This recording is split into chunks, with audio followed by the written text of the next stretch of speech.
All right, welcome back to Buck What You Heard. My name is Gene. You can reach me at Buck What You Heard. You follow me, I will follow you back. Sorry, I've been kind of out of pocket. Shout out to my man KB, uh, doing great work. Being able to come on and just kind of talk with everybody and keep everybody informed on what's going on with your Tampa Bay Buccaneers. And I'm sure I'll have some other people jumping on here pretty soon. So just look out for that. That should be happening here pretty quick. But I wanted to kind of start the show out. Hopefully, we'll get KB. Me and KB will be back on Thursday of next week. First, I want to give my thoughts and my prayers and everything to the people of Florida, Tampa, my parents, my siblings, my crew, everybody from the crew of Santa Margarita. Shout out to everybody that's holding it down with this hurricane. This is the nasty part of the year for Florida, and you just never know what's going to happen. So hopefully everybody will stay safe and everything works out for the best. So I'm just hopefully this is a quick moving storm. It'll get through, and people can get back to their daily lives because I know this is a huge inconvenience, and you don't want to hear about any loss of life or anything like that. But kind of getting back to Sunday and this game versus the Denver Broncos. This game had me nervous. And again, I didn't get to come on and actually talk about it last week. But my arch enemy, well, he's not really my arch enemy. That's Atlanta, so I can't really call him that. But Sean Payton has a hatred for the Tampa Bay Buccaneers. It's very obvious in his coaching style. And you all you got to do is go back to what was it, October 11th? No, October 16th of 2011. Sean Payton, I think he tore his MCL and he had a fracture or something in his leg from a collision on the sidelines. And ever since then, I just feel like Sean Payton he wants to stick it to the Tampa Bay Buccaneers whenever he can. One thing I will say about Sean Payton is Sean Payton, he's a good coach. I think that he would be a better coach if he had a Hall of Fame quarterback. He didn't make the most of his opportunities when he had that, but here we are. So a lot of different factors going into this game that I really think we want to kind of keep in mind. You're out your main defensive players, your Vita Vea, Kalijah Cansey was out, Antoine Winfield Jr. was out. And I'm not making excuses. I'm just saying when you match this team versus the Denver Broncos, they came in with a scheme, they made it work, and it's just like Sean Payton was reading the coach's playbook. But I will say this: this was week 3. You cannot read a whole lot into this. I know people are wanting to panic. Oh, let's get rid of Rachaad White. Oh, we're worried about this team, but you're gonna have to kind of pump your brakes a little bit, take a step back. You really don't get a clear idea of what this team's gonna look like until like week 6. That way, you've gotten players back, players get acclimated. You have a little bit more gelling on the offensive line, the defensive line as well. So, to me, this is just a game to like a measuring stick to see where the Bucs are. I think an even bigger measuring stick will be how do the Bucs rebound from this game versus the Philadelphia Eagles.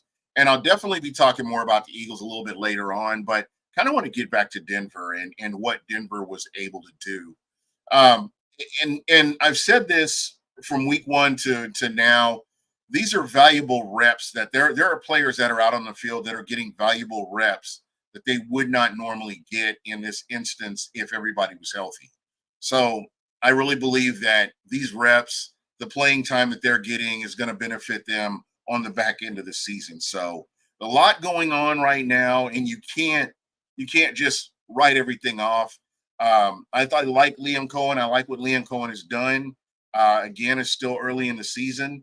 This was a good game, and the Bucs. There are a lot of opportunities the Bucs let slip by, and I feel like this is a team that's going to clean up a lot of their mistakes and get a great opportunity to to showcase that against the Philadelphia Eagles on Sunday. So, just as we're looking at this game, as you look at this game, there were a lot of positives. We got to see the emergence of Bucky Irving, and I was real happy with what we saw from him. Here's a guy that was able to make plays, and the Denver Broncos were able to get stops on Rashad White, and they held him. They pretty much held him down, throughout that game. I think Rashad White ended up with 17 yards rushing on 6 attempts. Hey Jonas, how you doing, my friend? Hope all is well with you. Um, you can't read a lot into this, and the reason I say this, this is a team that's running back room. I still have a lot of confidence in them that they'll rebound off of this. I'm sure I'm going to go out on a limb and say that the Denver Broncos game plan for Rashad White, and they were able to get in and do what they needed to do. And with that being said, I believe that this is a good 1-2 combination that you're going to see a whole lot more of as the season goes on. And I think they complement each other very well, to be honest. So, again, it's still early in the season. You can't. I always call the first 3 weeks overreaction, and you kind of get an idea. You'll get to see patterns. You'll get to see habits that certain players have, and then you can kind of start forming your determination. Where the Bucs kind of sit. But I've said this from the beginning of the season till now. These games are all winnable. I just do not see a lot of teams out there that are just going to come in and dominate the Bucs, and I believe that they're going to learn from this, and they'll be able to come in and play. And with healthy players coming back, it's only going to help this team that much more. Um, Bud Cannabis is talking about Zion. Zion's really he's really shown a lot more confidence than what we've seen from him in the past, and that's something I was really excited for, is to see that Yaya Diaby played good. Again, you're missing your main defensive tackles. I'm really interested to see what this team looks like when you have Vita and Kalijah playing together. And as I mentioned last week or week before last, if there had to be an injury, I'm glad it's early in the season, and hopefully these guys can stay healthy throughout the rest of it. And just kind of going back to what I was talking about early on, I wasn't sure if I wanted to do a live stream tonight, because I know that my friends, my family, people in Tampa are going through it right now with this hurricane, and it's definitely something to keep an eye on. I saw a couple of pictures of Bayshore, and I'm like, wow, this thing is legit. I mean, it's huge. Somebody said it was like 281 miles wide, so this thing is a monster. So, wherever you are in Florida, please be careful, and try to keep yourself safe. And BB King, you're spot on. Uh, the Broncos are, just from what we saw, they are a good team. And I know the Bucs are going to bounce. Like you said, the Bucs are going to bounce back. It'll be interesting to see how Denver rebounds off of this game moving forward, if they regress, or is Bo Nix another Daniel Jones or Mitch Trubisky, or is Bo Nix where he's going to be a good player? And that all remains to be seen. I think the Tampa Bay Buccaneers have made some quarterbacks famous that they really shouldn't have, and just history has shown that you have one good game, one monster game against the Bucs, and you can pretty much write yourself a check. So see how that all plays out. Um, let's see here. McCollum's brother matchup should be fun to watch on Sunday. This is going to be a very interesting game. Does anybody know? And I'm looking here at the if Devin White going to play on Sunday? And let's see here. Jeremy, hey J-Lo, what's going on? He's at work during the hurricane, man. All right. Well, man, be safe out there, my friend. Kurt, that's a good question. What to make of Tyke Smith? I like what I've seen from Tyke Smith so far. If you've watched the Buccaneers going back to like 2011, 2012, and you looked at the secondary situation, the way I see Tyke Smith playing, I kind of base things off of that because the Bucs really didn't have a lot of talent. They would bring in players and the players would flame out. They never really amounted to anything. But I think with this defense, I think with this coaching staff, I think with the core unit that you have right now for the Tampa Bay Buccaneers, I feel like these guys are really going to benefit. Again, these the reps that they're getting right now is they're only going to help them as we kind of go through the season. Hey, man, friend of the show, uh, So one of the original uh, cohorts of mine here, Michael Pless. How you doing, my friend? good. Can you hear me okay? Yeah, you sound great, man. All right. Yeah, no, it's awesome awesome to be on here with you. Got power still, got Wi-Fi, so we're still rocking and rolling. There we go, man. So, Kurt Granger had brought up a really interesting question here, and he was talking about Tyke Smith. And I don't know if you can see that. Is he a 3-year depth piece or a 10-year starter? What are your thoughts on him so far? I think it's still a little too early to tell, but I like what I've seen from him so far. Yeah, I think overall he's played really well. I think very smart, advanced rookie for sure. I think he'll be a guy that continues to get better. But right now, he's doing a great job of playing nickel, especially against the run. Good tackler. So yeah, I think we just got to wait and see and how it plays out. But right now, you got to from what you're seeing from him. Yeah. So I know this was not the game that the Bucs wanted this weekend, but there's a lot of good things to take away. Just some of the players that got playing time, and I mean, you were up against Sean Payton, who I don't think he's lost to Todd Bowles' defense in their head-to-head matchups since he's been in the NFC South. Right. Yeah, no, he hasn't. I mean, yeah, I think he's undefeated, 7-0, I think, right now. So yeah, it was just tough sledding. I kind of figured what type of game plan they were going to come in with against Todd Bowles. Todd Bowles' defense, the weakness is the short passes, the dink and dunk type of offense that just moves the ball, up the field methodically, and that's what they did. I think Todd needed to adjust a little bit and bring out, um, a little bit more aggressive defense, play a little bit more cover one, cover two, and make the rookie force the ball into the middle of the field. Mm, They didn't really do that. They stuck with the cover three, cover four defense, and unfortunately our guys just didn't play aggressive enough in that, as far as clicking and closing, getting up on their receivers and stuff like that, like they did against Detroit. mm, So it was unfortunate. And then offensively, it wasn't a good game either. yeah. Really struggled on that side of the ball for sure. So and Stunner, how you doing, man? I wanted to kind of get your idea with Liam Cohen. I'm still happy with Liam Cohen. I feel like Liam Cohen is still learning his way, and I think this is one of those games that just to kind of get a measuring stick of where he's at. I think he'll bounce back this week against the Eagles. What are your thoughts? Yeah, I must have lost internet there. Uh, Can you hear me now?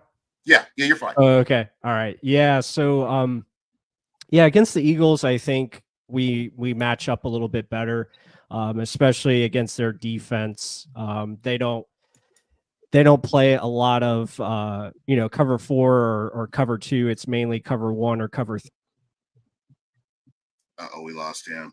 Stunner, you there? yeah, I'm here. So I was going to say we definitely got out coached last week by Sean Payton. He basically ran out what he always did with the Saints. Cover four defense with rolling out and moving the pocket and basically throwing bootleg every play, which is what they did. And then we followed that up with some poor tackling. And it was very hot, and they actually used the elements against us. Yeah, that's very rare.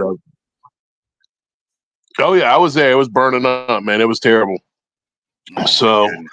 you know, it was like typical Sean Payton type of game that he always runs against us, and just like all them years where we couldn't keep Drew Brees from breaking a pocket and rolling out and throwing easy, crossing routes. And then Liam Cohen, like you were mentioning, ran a bunch of stop routes, where they're in cover 4, they're just eating those up. Yeah. Exactly. Instead of running, moving routes, etc. So, and I don't know if you saw this. I don't know if you saw this or not.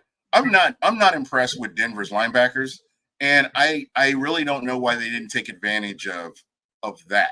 Why that wasn't like something that you forced them to adjust in the middle of the field, or go right at those linebackers. Because I saw that in the 2 games that Denver's played, the linebackers they've sort of shown up, but they haven't been impactful in any way, to be honest. Right, like run more mesh concepts or more shallow concept. Mm-hmm. We just weren't doing it. I mean, and it was just a miserable day, and you could just tell the Bucs weren't in it. Honestly, just being there, and they pretty much dominated.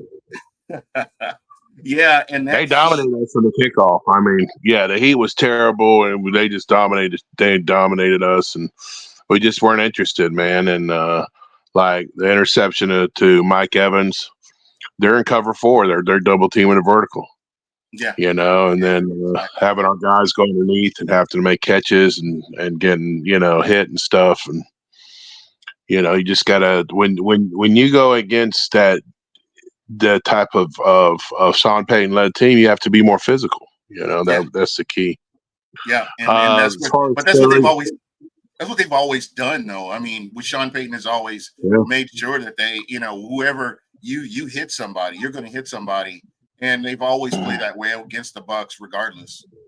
Mm-hmm. Well, that's how they hurt Chris Godwin. They play a top umbrella. You have to throw the crossing routes, and then you hit him in the knees. Yeah, it's just what they had going, man. But we really played terrible. We didn't cover the flats. We made number 14 for them look like he was unstoppable. Mm-hmm. Did a lot of I mean, there are a lot of times they couldn't set the edge, when they were setting up that run. Kurt asked a question here. Savassier Dennis, how does he project the season? Starting nickelbacker, does he break out? I like what I've seen from him so far. I think with his injury last year, this is like his rookie season, to be honest, where he didn't get a whole lot of snaps last year. I like what I've seen from him. He's got a good motor. He's got a nose for the ball from what I've seen from him, and he does make plays away from the ball, which is very important, for this Bucs defense. Well, he better not be playing nickelback. He better be playing inside backer. I don't know what that is, but he's a stud. He, like you said, he got hurt last year. He really kind of came out and showed some good ability last year. It's basically like you can't really bench the guy that's there. They got to beat out Britt. He beat out Levante. Not Levante, but Devin White. He ain't done nothing to be benched. But Savante is having a good season. I like what we have at nickelback with that rookie we have from Georgia. I think he's excellent so far. And I don't know, man. We just got to stop the run better. And we got to run the ball better. I mean, that's just where we're at. It's just a physicality issue, and it's Denver just came with a plan that they were going to move the pocket, and that's what they did. But the Bucs have showed they struggle against mobile quarterbacks. If you look at week 1 versus the Commanders, and then week 3 versus Bo Nix. Yeah. And again, if one team is more physical than the Bucs, I've seen where the Bucs tend to struggle with that. So they've definitely got to get out there and be the first one to land that punch in the mouth before the other team does, and just get in there and get after it. So you want to see that. Well, we tried to rough up Washington, and they start cheap shotting us and getting us hurt. Yeah. So what do? Yeah, there you go. Les Evans says, stop running Rashad up the middle on every first down. White is best catching passes out of the backfield. Buck and Tuck should be the running backs. Again, don't give up hope on Rashad White. I really believe that the Denver Broncos game plan for him, they expected what you saw. That's why they had struggles with Bucky Irving. I mean, you didn't know what you had against him, and they didn't know what they were seeing in front of him, and he just he smoked him.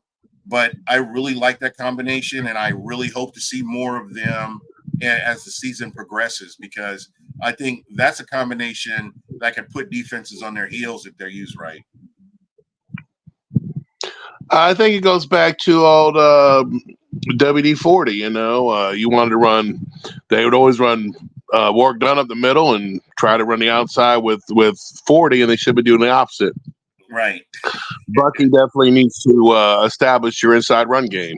Rashad White better at C-gap runs. Why aren't we running power? Why are we, if we're going to be committed to running a wide zone, why do we never run it? Yeah. If you're going to run the wide zone right, that has to run outside and inside. Yeah. So you want to press the C and then be able to bounce it, which is his strength. Field vision. Why he does better at receiving and running screens, because he has field vision. Exactly. And I think they're going to look at film and they're going to make adjustments. The one thing that I will say, this Bucs team last year, and from what I've seen so far this year, they've done pretty decent with making adjustments. And that's that's one of my expectations for this game coming up against the Eagles. The Eagles are pretty dinged up, and it's going to be interesting to see, what they look like coming out. And Jalen Hurts just does not look like the same Jalen Hurts we saw when they were making that run to the Super Bowl. He looks like a totally different player right now. He just doesn't have that confidence, and just I don't know. I just really don't know how to describe it, but he's not that same guy. Who's that receiver that they got from Tennessee Titans? What is his name? Forgive me. I should know this. Like their best receiver, though. I mean, the guy's a beast, right? You know what I'm talking about. Yeah, and I'm getting ready to. Somebody's going to come up with it before I get to it. So. It's like Brown. I think his name's Brown. He went to Ole Miss. Yeah. Let's just call Ole Miss receiver. Oh, Joe. Is it Johan or Dotson? No, AJ Brown. AJ Brown, yes, sir. Okay. So with AJ Brown runs that offense. All right, let's be real. Now they've gotten kind of lucky getting Saquon, because I was watching against the Saints. He does make plays and move the pile in the running game. But if you could stop the run, if they don't have AJ Brown to throw to, they're in trouble. So where they're best is when the defense has to, adjust their back end for him, and they're able to hit those runs. Because you got to understand that secondary is important for run support too. You know what I mean? Yeah. It's hard to stop the run. And I did want to ask you, I don't know if you watched the game, the Saints-Eagles game last week. I don't know if you saw. I was at the Bucs game during that time, but I saw some highlights from it. Did you see the hit on the receiver? And what were your thoughts on it? I mean, it wasn't a clean hit. I mean, I don't know. I have my opinions. And maybe I'm biased because it's the Saints and they do dirty shit all the time. I'm not sure. I'm not sure if maybe I'm being biased about it, as I've had somebody tell me that it was a clean hit, but I guess that receiver, he's not. I don't think we're going to see him versus the Bucs either. So I'm not sure. Saints been playing dirty since Bonnegate, and they never really got. They kind of got punished, but not really. If you know what I'm saying. Yeah, they didn't. So they never really got. They didn't get the full torso what they could have with that. You know what I'm saying? Yeah. Payton could have got a lifetime ban. Williams could have got a lifetime ban. They could have lost, draft picks like they were drafted Ricky Williams or something. You know what I'm saying? Right. So, they didn't really get stung the way they could have. Now they did get stung. They Peyton had sit out years, etc. But Dennis Allen, he just brought back Bounty Gate. I mean, you could tell. Mm-hmm. You know, they did it versus Godwin. He was the coach then. When remember, see people they'll show Brady going over and cussing him out, but they never show why. You know, why is Brady going over and cussing them out? Because they're fucking cheating. They're sitting there clamping down our receivers, and it's been happening for us for years in the NFC South. You know, ever since we had the advantage with Godwin and Evans, and nobody could stop the two of them. They just go clamp down our receivers and, you know, hit our kids late and hit the quarterback late. You know what I'm saying?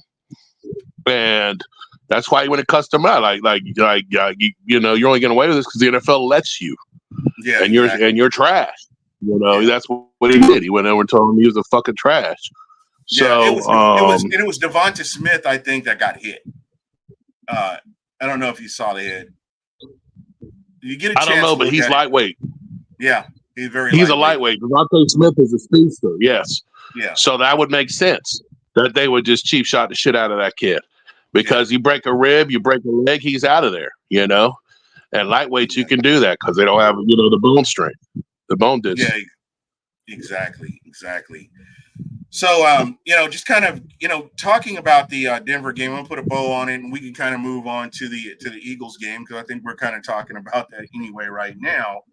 But I was looking at the game, and I was looking at the Bucs game, and I like what the Bucs have, and I felt like Antoine Winfield was definitely missed. Vita Vea was definitely missed. I feel like that's going to clean up a whole lot. Gadecki on the offensive side of the ball is going to definitely help that offensive line, as we move forward. I think it's the Eagles, then the Atlanta Falcons, if I'm not mistaken. So these are going to be some really tough games coming up. Yeah. We got to definitely get our health up, be a full strength against Philly. You know, Bucs Philly, that's really been a rivalry since, since we've been good, basically. Since, growing up. Of course, when we were in the creamsicle, we didn't really have rivals. You know what I mean? Because we sucked every year. So, yeah, exactly. And what's the point of it? They used to say like the Vikings are a rival, and we would split with them, and I'm like, whip-de-doo. That's not a very good rivalry. And the game, and I don't know if you'll agree with me here, but to me, I love this. The Super Bowl games were amazing, but when Tampa shut down the dump, that was like the most iconic. Well, I guess the peace sign in 2020, but when the Buccaneers shut down the dump, and that was it. There was no other stuff after that, and the last memory that you have of the dump is the Tampa Bay Buccaneers sending the Philadelphia Eagles home. And to me, that was just iconic. And every time I think about the Eagles, I think about Rondé, and I think about Donovan McNuggets and how he was looking, because he's a front runner. He's like he was Cam Newton before Cam Newton was Cam Newton, where if he's leading, he's dancing and joking and smiling, but you get punched in the mouth and he's over there on the sidelines and he ain't got nothing to say. And that's just who he was. And every time I saw Cam Newton, reminded me of Donovan McNabb. And then I go back to the dump and when the Bucs shut it all down. But for you, what was one of those? Was that the iconic game for you, or was it the Super Bowls, or what was it for you? No, I totally agree. Both Super Bowl runs, the playoff wins meant more than the Super Bowl win. If you look at the 2002 when we beat Philly, and then in the 2020 when we beat the Saints, both of those games meant more during the playoff run than the actual winning the Super Bowl. Like when we played the Raiders, who cared? We just beat Philly in Philly. We beat the Ghost. So we knew we were going to win that game. Just like when we played Kansas City, dude, Kansas City got some fluke-ass touchdowns against us, and we came all the way back, and the referees had to give them the game at the end. So we knew we were a better team than Kansas City going into that game. And here's the kicker. Here's the kicker when you're talking about Saints meant more. Yeah. And you talk Yeah. about Kansas City. The Chiefs didn't score a touchdown. What was it after the third quarter, all the way to the Super Bowl, fourth quarter in the Super Bowl? The Kansas City Chiefs did not score a touchdown. And it was just Correct. They scored 3 fluke touchdowns on us because for some reason we're pressing Carlton Davis against Cheetah. That was crazy. Yeah. Okay, so we quit doing that, and all of a sudden we came back. We started whooping them. All right. Yeah. So, and then I forget the Green Bay game. We had already whooped Green Bay during the season. Yeah. In fact, Green Bay kind of helped us by beating the Rams because the Rams was a team we could never get over. Right. And that's our whole history. We can't get over the Rams. 1999, we should have beat them. 2021, we should have beat them. 79, we beat them in the regular season. It was 79. They knocked the Williams out of the game. Yep. So, you know what I mean? Just like our whole history is about teams just cheap shotting and trying to hurt our players or getting screwed over by the referees. There you go. So again, we'll put a bow on that game. We'll leave the Denver Broncos game where it's in the past, where it belongs, and where we're going to kind of focus a little bit more on the Philadelphia Eagles. Theoretically, to me, the Eagles should have lost to New Orleans. I hate both of those teams anyway, and it was kind of a toss-up as who I dislike more, one or the other. But just watching that game, it could have gone either way. I feel like Derek Carr is due to turn back into the Derek Carr that we know and love, and I expect that should be happening pretty soon. I don't know that Derek Carr's ever changed. He's always been a dink and dunk specialist. Right. But, who can throw wide open plays. Yeah, but when you look at Derek Carr, when you look at his body of work, is this a quarterback that you would ever think that could carry a team to a Super Bowl? Well, sure. I mean, Jeff Hostetler carried a team to the Super Bowl. You know, it doesn't take much. Foles won a Super Bowl against Brady, right? Nick Foles. Yeah. Or what's his name? For the Philly, remember? Yeah. So, yeah. I mean, anybody can be a game manager and win the Super Bowl. Shit. Trent Dilfer. Yeah. Brad Johnson for us. Yeah, man. Come on. Yeah. Yeah. I mean, it's really you win games with defense, you know? Yeah. Whoever has the strongest defense down the stretch can win the Super Bowl. Yep. You know, and it's just he's a dink and dunk specialist. He's a mid-range quarterback. He's like between 18, you know, in the league. You know, but he's better than who they had. I trust him more than Jameis.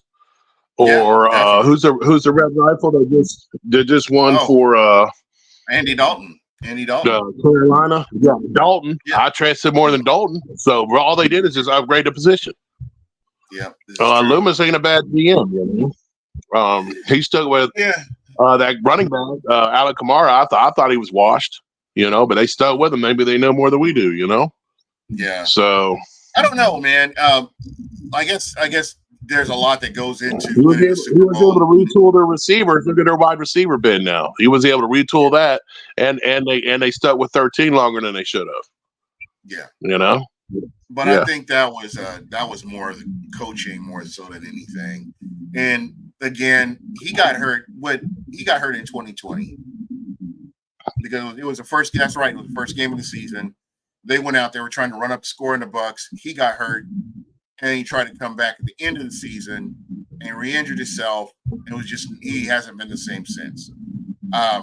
Right. So to your point, that's kind of how you would look at that. But just kind of getting back to the Eagles, somebody we haven't really discussed yet is Saquon Barkley. I know the name was mentioned. Somebody mentioned the name in the chat. Turtle Master 4 mentioned him in the chat. Saquon Barkley, how do you defend against the Saquon Barkley? The only way you can defend against him is gang tackling. If it's a one-on-one, he did knock him out. The Bucs did knock him out when he was with New York.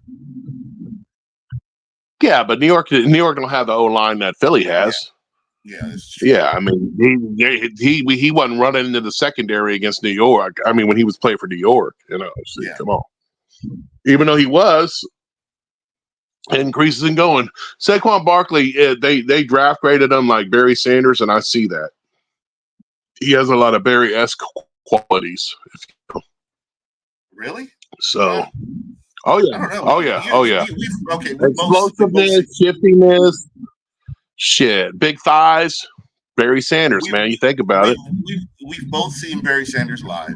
Both seen him. I know you Yes, have. sir. You're a Yes, sir. longtime season ticket holder as well. And I Yep. can't. I'm scared. I'm always scared to compare him to anybody else or anybody to him. And I just don't think he had the same heart. And again, I don't want to question anybody's fortitude All or right, I'm anything gonna put like it to you that. like this.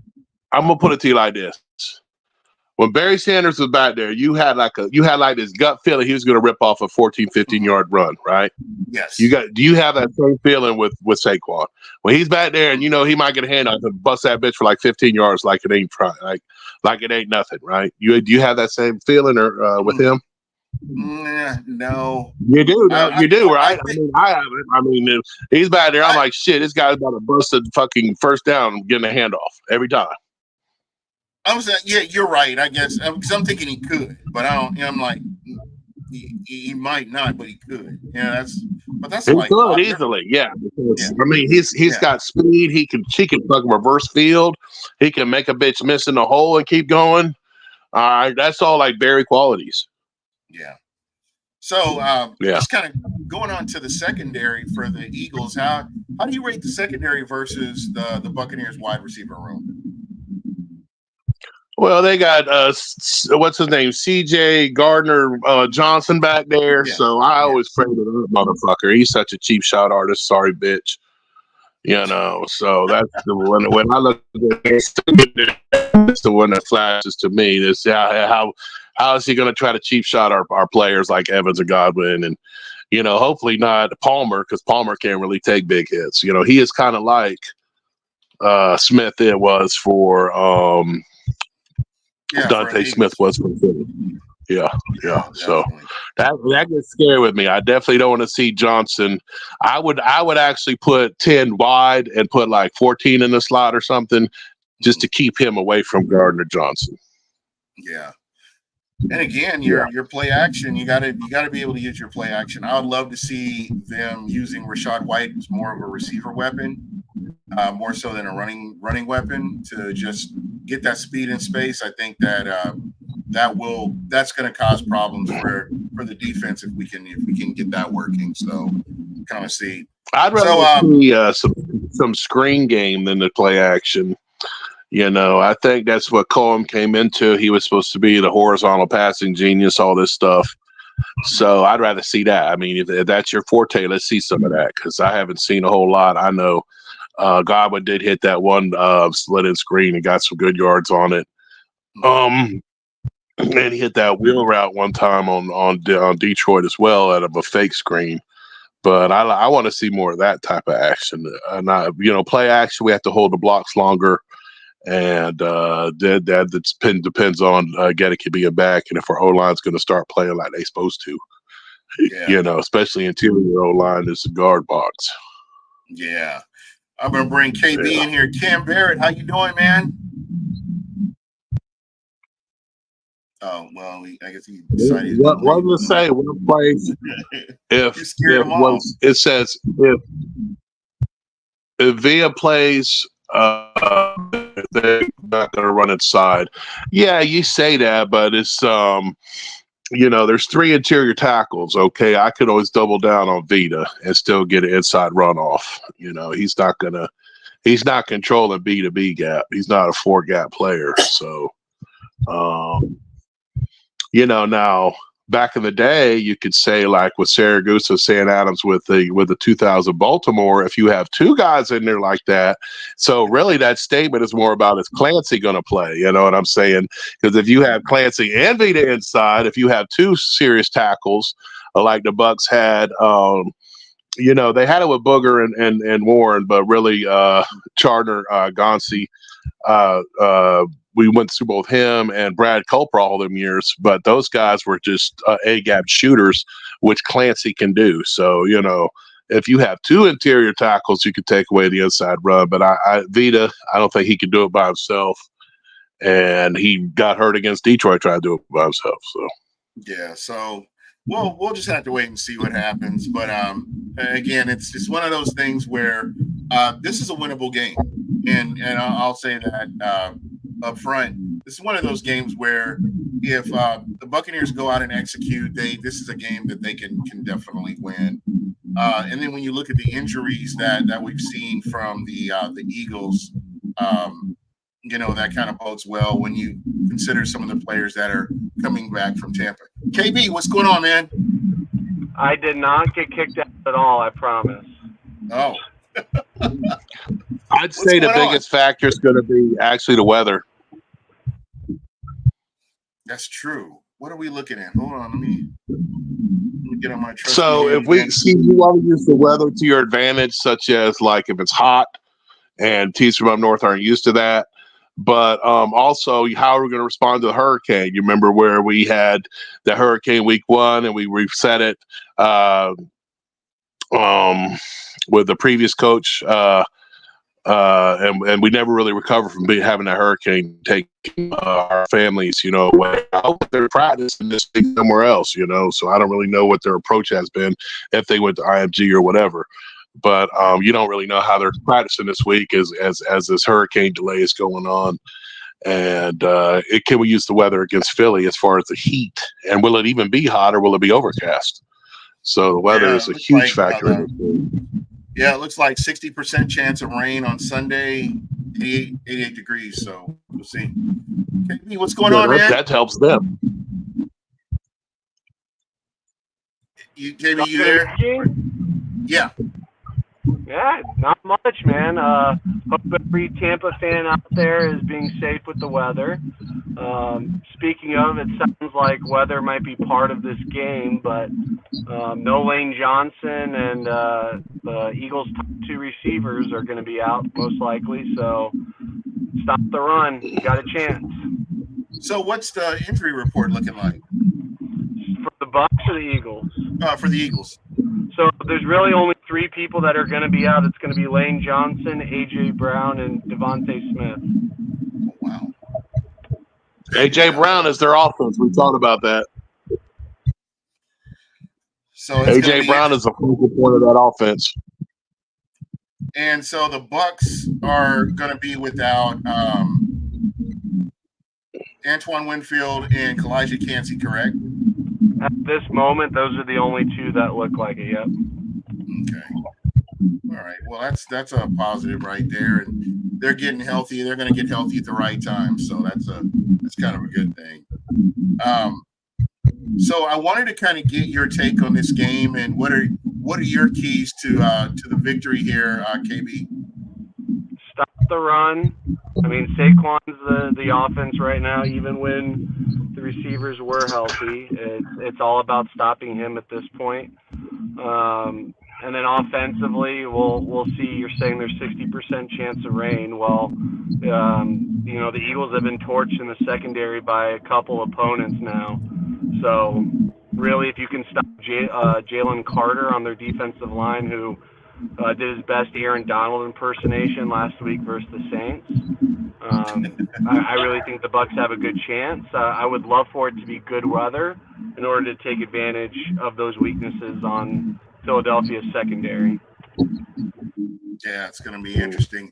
I've kind of figured, that this was going to be a faster moving storm, and it would suck the moisture out because the Bucs are Tampa's on the opposite side, but I guess not. You're looking at rain all next week, so it's going to be kind of tough sledding there. So I did want to ask again. It's been a very wet summer. Yeah, that's kind of wild. I wasn't expecting that much rain, but with the weather. Yeah, usually this ends about week 1 or 2 with all the rain delays and school out this year. Yeah, all the way into October. Yeah, so we're behind schedule right now, but hopefully we can get there.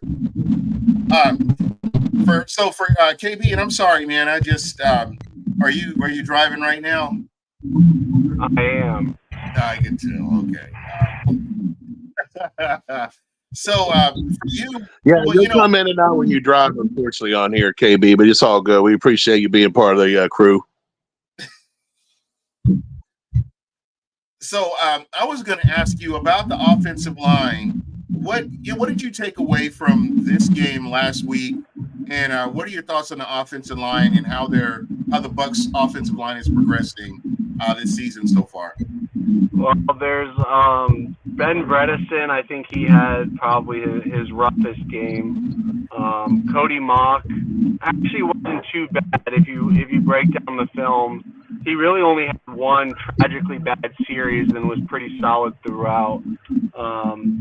And then with Graham Barton, he is struggling a little bit with getting his first step after snapping, but given his lack of experience at center, it's not too far off base for him. So from that regard, there's going to be some ups and downs, especially with Mock and Barton. Bredesen was a career backup. So again, when we play against really good teams with good inside defensive linemen, like the Commanders, they obviously stepped up to the challenge, but the Eagles are always known for being really good and tough inside. So we'll see how everything goes there. But tackles, if Gadecki's healthy, not concerned at all. And Wirfs probably had one of his worst games, just from a pressure standpoint that he's had in a while. But Tristan Wirfs, we all trust him. Yeah, most definitely. Plus, what are your thoughts on the offensive line? Yeah, I mean, Spectrum still sucks, but yeah, offensive line. I think obviously this week, KB talked about it. I mean, Jalen Carter is going to be a challenge going up against him. Cody Mock has been up and down so far this season, and you look at Graham Barton still learning, so a lot of things going on there as far as picking up stunts and stuff like that.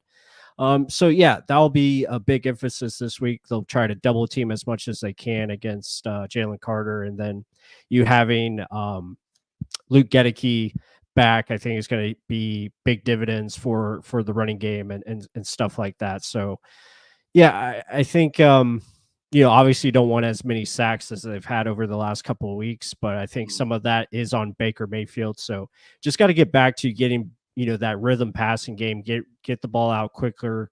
And that's when Baker's at his best, when he hits that back step on his drop and he gets the ball out with timing. Things are pretty good, and usually that ends up being a completion for the most part.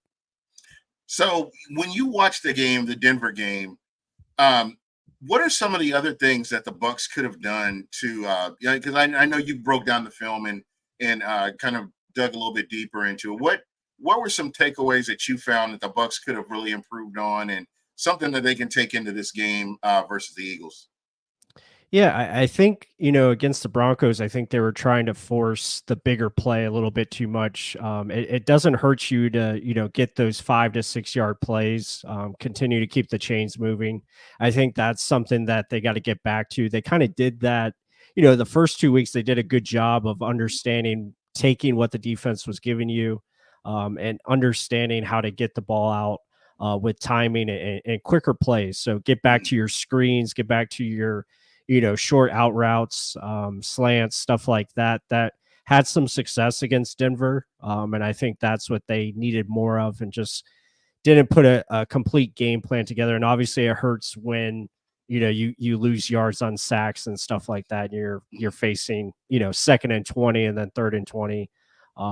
So yeah, just little things like that they can utilize, get back to getting the ball to Rachaad White, in the passing game. I think that is something that you got to look forward to, especially against Philly now, who, I was saying earlier, I don't know if you guys heard me, but, cover 1, cover 3, that's usually what they play a lot of. And that tends well for, to attack the flats and stuff like that. Okay. That makes sense. Yep. And Stunna, I wanted to kind of get your thoughts as well on this. You can hear me. Okay. Yeah, I hear you. Oh, okay. No, I just wanted to kind of get your thoughts as well. What are your thoughts on, what the Bucs can do, and how they can win this game, how they can go out and win this game against Philadelphia.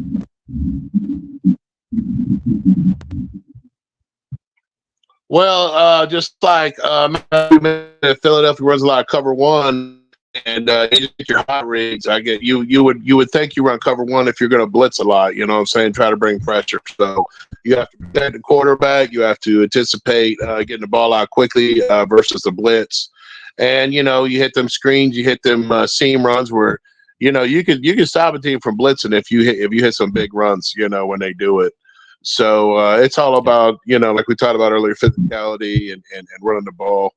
Matthew, do you think Denver played a lot of cover four and played a high shell, and that's why we really couldn't get our passing game going because we ran a lot of stop routes, and of course in cover four you basically lose man anyway, so they were eating up those stop routes. You think that had an impact on last week's outcome? Yeah, I think they were shifting it cover four to some cover two looks as well. Playing man coverage underneath that definitely had something to do with the inconsistencies. And I think at some points Baker was just struggling overall. He wasn't really getting the ball out, like I said, with timing, and that really hurt them from getting any consistency. And then once you get down in the scoreboard, kind of have to go away from your run game. So it made it tough. But yeah, Denver did a lot of different things where they were dropping guys into coverage. They were basically taking the top away and pretty much, flooding those intermediate plays. And Baker just didn't have anywhere to go with the ball, or he was late with his timing. So that's something that has to be better for sure moving forward. Yeah, and I didn't really. I asked. I kind of told you my opinion. What are your thoughts on Liam Cohen? I mean, how do you feel about him so far? With what he's done with this team so far. Yeah, I think he's doing just fine. I think again, it's early in the season. We got to let things play out. And I think he'll make adjustments, and he's already shown that he can make adjustments. But I think last week was more so on the players. Just the inconsistency of execution really hurt them last week. So I wouldn't put too much on Liam as as far as the game plan goes. I thought it was an overall good game plan. There was plays to be made. We just didn't execute early on, and that really hurt us from complimentary football. Yeah, there we go. So just and I know we just got a few more minutes here. With this game right here, is this game a good indicator on how the Bucs are progressing, knowing that we have our first division game with the Atlanta Falcons coming up right on the heels of this game? What do the Bucs want to do to get kind of not overlooking this game, but to kind of prepare for it, because that's going to be a huge. All of your division games are going to be huge, and implications for getting into the postseason. And I know that's the main goal. So I've been watching the Falcons myself, and I think the pass rush has to get home. I think with Jalen Hurts again, I think that the defensive line is going to be key. Getting pressure on him. It doesn't, when he gets disrupted here recently, he just doesn't look like the same quarterback. So I guess keeping him on his heels, and he's more mobile than Kirk Cousins. So just whatever we can do here with him, I think it will bode well versus Atlanta, going into Atlanta. Right, for sure. I think your main objective is keeping him inside the pocket. You want to make him try to beat you from there. He's usually at his best when he gets outside the pocket, can make plays downfield, or run the football. So I think that's what we have to look for on Sunday, just containing him. I think first things first, you got to stop the run game. That'll be the biggest point of emphasis. Shutting down Saquon Barkley, and then having a good defense in place to get after Jalen Hurts. And if you can force Hurts to throw from the pocket, usually the inconsistencies show up, and that's where the Bucs should be able to take advantage. Stunning.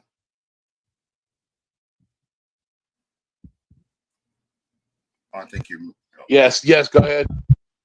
Oh no, I was asking you the same question. You know what? No, I took it off. What's up?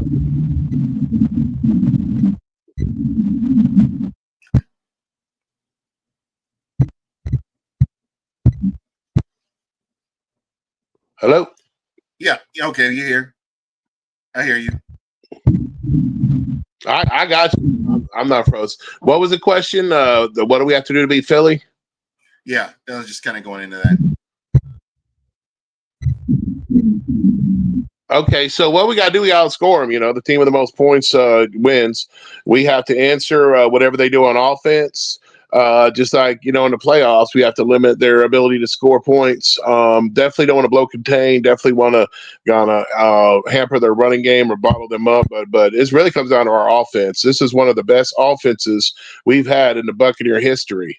All right, this is the best offense we've had since Brady retired, or really the year we lost to the Rams, the 2021. So it's really on our offense. Our defense just needs to limit their ability to score points, hold them to field goals, you know, if they do get in the red zone. But it's really about getting Mike Evans involved, getting all our receivers involved, doing some of the tight end, you know, with our tight ends, you know, Payne Durham's wide open last week, didn't give him the ball. We got to do a good job getting our tight ends in football as well. And we have to be able to run the ball, and that's a big night for Bucky Irvins. He needs to break 100 yards. All right. Jonas Steckler was saying, I wonder how much Philly plans to blitz us up the middle, especially with the 4-6 bear defense that they implement. And that could be for either you. I mean, I would if Mobbs having a bad season, and you know, our guard box being a question mark, and if Luke Gedicke's back, then I would definitely try to trust. I'd rather hit us up the middle than coming off the edge. You know, that would make more sense. Yep. Plus, same thing. Yeah, no, I agree. I agree with Stunna there. You know, I think obviously they're gonna try to blitz at different times of the game for sure. But like I was saying, they're gonna mainly be in a cover 3 defense for the most part. That's usually what they play. Sometimes they'll switch it up to cover 1 and bring, you know, some more defenders. But yeah, I mean, we definitely have to be prepared for that. Their front 4 is, you know, always dangerous, especially with Jalen Carter, like we were talking about. So that'll be the big matchup, and see what we do to combat that, and just be ready, you know, for what they bring as far as blitzes and coverages. Yeah. Kirk Granger is asking, what's the new offensive coordinator's weakness? Liam Cohen, I have not seen enough of him as a Buccaneer to really come up with a weakness. This is just week 3, so the adjustments can be made. Having a lot of takedowns or having nothing. I'm sorry, I couldn't hear you. Stunner. Having a lack of checkdowns or not having enough reads is his weakness. Yeah, I could see that as well. You know, especially for, you know, the last couple of weeks. I think that is something hopefully he can adjust to as he learns his personnel, gets more comfortable with, you know, what is working, what's not working. So yeah, definitely. I think that's something hopefully we see, especially in this week. And some of that can be attributed to, you know, Baker, I think, looking downfield a little bit too much, trying to get that big play like I was talking about. So yes and no. I think that is something that should get better with time, though, as we move forward in the season. All right. So with that being said, are you guys going to the game? I will not. I won't be going. I'm probably going to have to be working, so I went ahead I sold my tickets. Oh, okay. None of you going to the game? It's going to be a wet one. Yeah, buddy. You know I'm going to be up in there. It ain't no we raised the swamp. We ain't afraid of the swamp. Yeah, just bring your canoe, my friend. That's awesome. Are you tailgating? You know how we do. Yeah. Are you tailgating? Nah, I don't get there in time to tailgate. I get there, just run to the stadium. All right.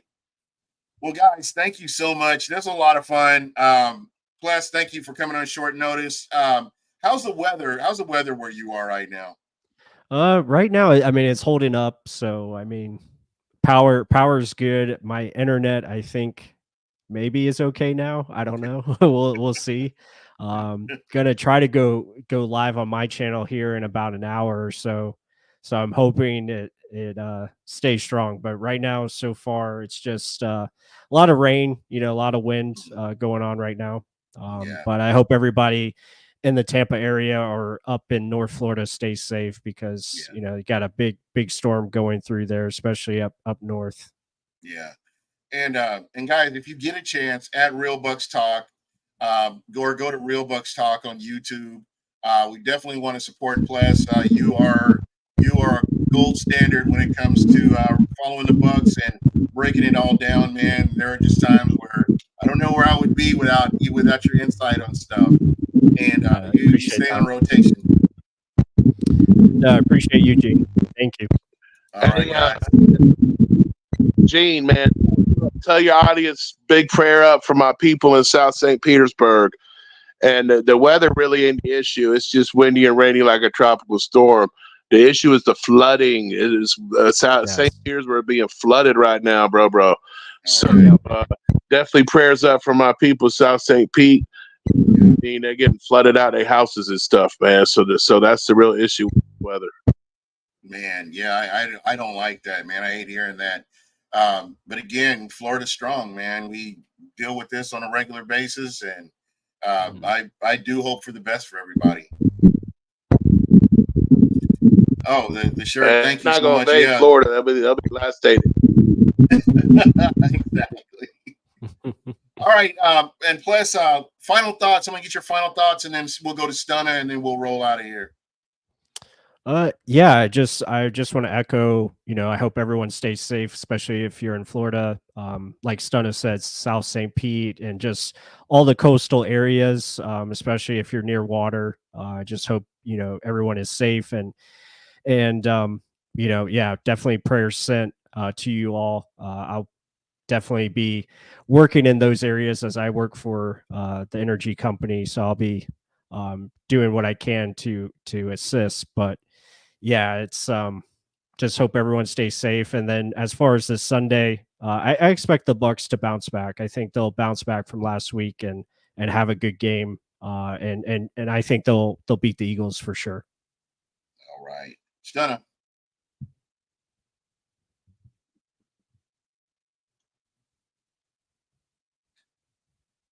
Final thoughts. Musket balls, we're gonna fire away. Philly travels well. What happened? Oh, you're breaking up. Oh man, hey, I got my swords ready for them feet. For the. I love it. We can hear you. Say yo and a bottle of Bacardi rum. All right, so we need all our fans in attendance. They're a bunch of a-holes. We got to drown them out like we did in the playoffs. All right, not like we did during last year's regular season. So show up, show out. Buccaneers, get our back. All right, don't go out there laying egg again. Come out there ready to fight for the home fans. And we know as Florida guy, every time we play out North team, they look at it as Florida vacation, and they always gonna bring their numbers. So we need you to be loud, be proud, drown them out. We didn't even get the Tampa Bay chant going last. Let's get it in, man. Let's go out there. Let's show these fools what we about, and go join the crew. Be with the crew. That's right. And again, I want to shout out to everybody, Pinellas County, Hillsborough County, basically all of Florida. And if you're in the path of the storm, please stay safe. And remember, if you can, pay it forward. Just help out your neighbors, and just try to get through the storm and try to get through hurricane season without too much damage. And for me, my friends over in St. Pete, crew of Santa Margarita. Some of you guys get on here and watch from time to time. Gasparilla crew, I appreciate you guys, and we're thoughts and prayers. And if there's something I can do, just let me know. But I'm going to go ahead and roll out of here. Plus, I know you're going to be on in an hour. I will be checking it out, and we're going to have a good time. But that's it for me. Everybody have a good night. Peace out.